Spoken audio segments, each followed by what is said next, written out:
Welcome aboard on the God Train with Show Train, where we grow in faith, stay on track with God, and move forward with purpose. Today I'm doing a summary on Genesis chapters 1 through 10. Let's get into it. The beginning of everything, what Genesis chapters 1 through 10 really shows us. Have you ever wondered why the world feels so broken when it was clearly meant for something better?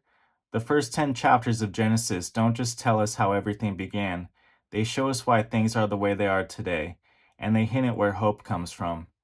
Let's start at the beginning. In Genesis 1 and 2, God creates everything, from light to land to life, and then He creates humans in His image.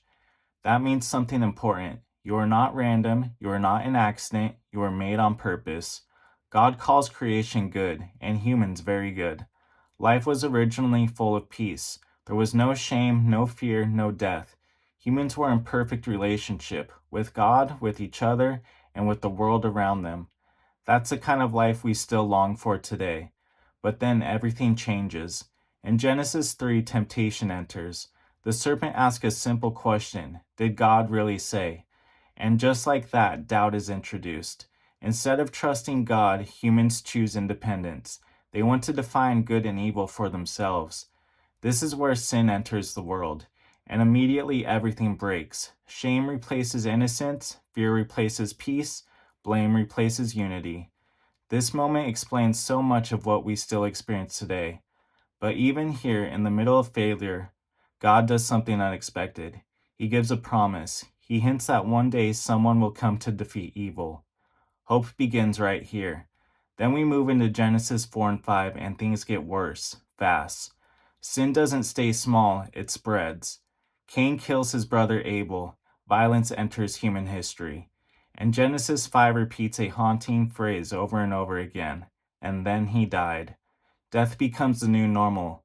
But even in the middle of that, there's a small group of people who still seek God. Even in darkness, God preserves a remnant. Then comes the flood in Genesis 6 through 9. Humanity becomes completely corrupt. Every intention is evil.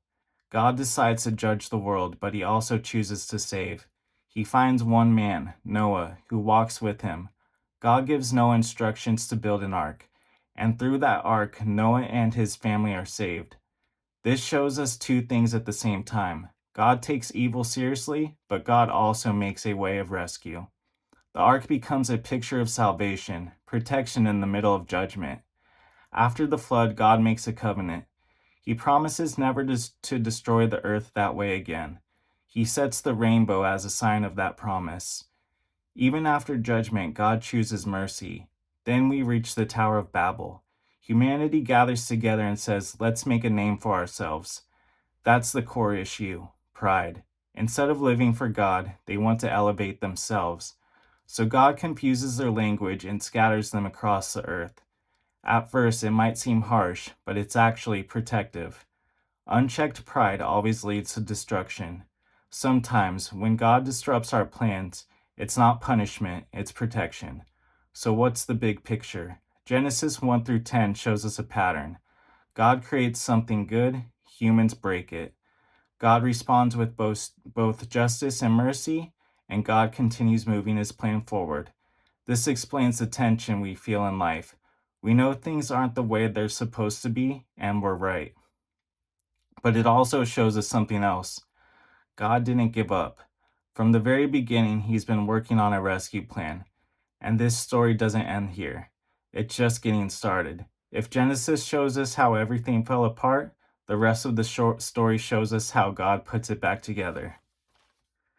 That brings me to the conclusion of this video. If you feel led to sow into this ministry, all the donation options are below in the description box and are greatly appreciated. Until next time, stay on track, keep your faith strong, keep trusting God, and I will see you on the God train. God bless.